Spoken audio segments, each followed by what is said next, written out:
Star, my Irish setter, my first teacher, is a profound being. I had him for 15 years. Now, when he became 15, he also got a tumor on the left side of his head. And every night the vet had told me that I would have to put him down. It's going to be hard for me to go through this, guys.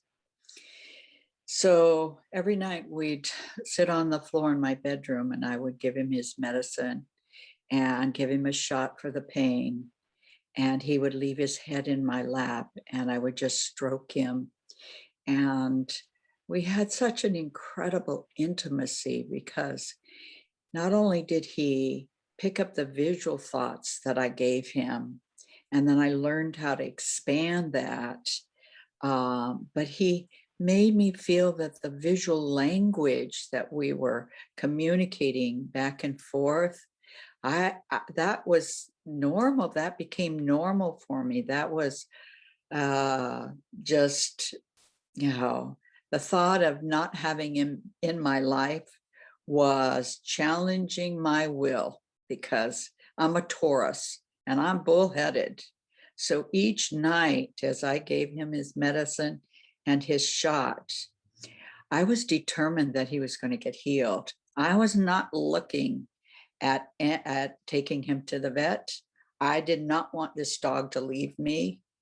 And so my will was really, really, really strong. And I was very determined. So this one night, he's got his head in my lap. I've just given him his shot and I'm petting him. And all of a sudden, he stops breathing and he goes completely limp. And I think he's died. And I'm crying and I have my head over his body and I'm touching him and I'm just wailing. All of a sudden, I don't know if it was like a minute or 2 minutes. It just seemed like forever because I didn't want to be in this place. All of a sudden, he lifts his head up, looks at me, and I'm looking at him, and he says to me, "Whose will is it anyway? Whose life is it?" And I understood what he meant. Whose life is it anyway, and whose will is it? Because I'm a Taurus, I am bullheaded at times. And I had to come to the realization that I had to let him go. I asked him, "Can you give me 3 days?" He said, "Yes." And then I took him in. The physical loss of not having him in my home was unbearable. Every day I'd get up and get through the day, but I wasn't present. I was just going through the motions, but I was not present with my children, with dinner, anything in the house. All I could think of was I needed Star. I wanted to touch him. I needed the physical aspect of him. I had 2 profound experiences with Star out of his body in order for me to understand that he still existed. Up to this point, I'm either in my late 20s or about no older than 32. And I hadn't updated my belief system. So, I was raised Southern Baptist, so there wasn't anything said about animals going to heaven. There just wasn't. They just died. And so I'm in the kitchen and I'm doing the dishes. And there was a game that the 2 of us played. He would tiptoe quietly into the kitchen, and he was a big Irish setter with a big head. Then he would goose me. Or I would sense that he was gonna do this, and I would turn around and he would jump. It was a cute little game, but I didn't know what it truly was doing was letting me evolve my sensory system, my body awareness that somebody was in back of me. I didn't know that had anything to do with communication. So I'm washing dishes. And all of a sudden I have this dialogue in my head. Dialogue's going, say my name out loud. The other part of my brain is saying, Sam, pull it together. He's gone. Cut this out. It's been a month and a half. You got to pull yourself together. He's gone. You're not going to see him. The other part of my brain is saying, my mind is saying, say my name out loud. Say my name out loud. Then the other one, I'm arguing with this, and I'm hearing, say my name out loud. Then all of a sudden I felt him like when he used to quietly tiptoe in and he's going to goose me. And I blurt out, Star, honey, I can sense that you're here. Pardon me. I know you're here. And then all of a sudden he tells me, it is devastating to the animal kingdom to exist one day and the very next day you do not exist. That was my first indication and understanding of updating my spiritual belief. It set a little seed. Remember in the Bible, it talks about the power of a mustard seed. That was the first seed for my growth. Pardon me, guys, but I got to blow my nose.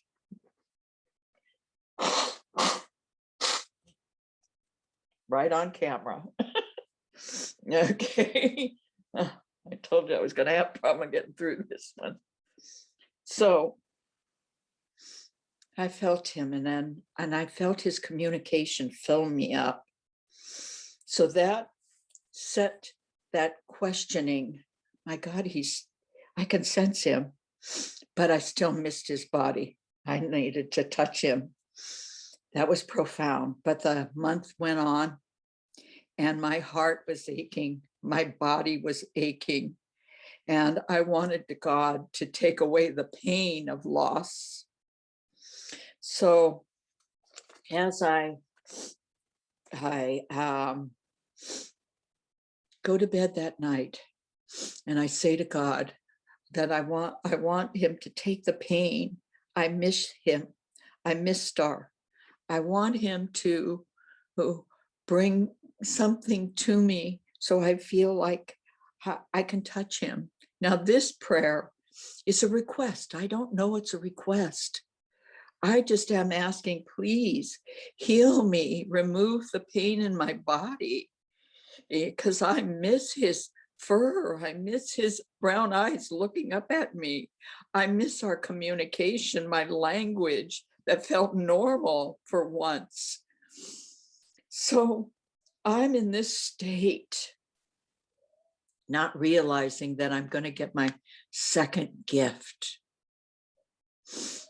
I go to sleep, and when I'm going to sleep, I have a dream, but I think all of us know the difference when we have a dream and when we have an experience that goes beyond dreaming.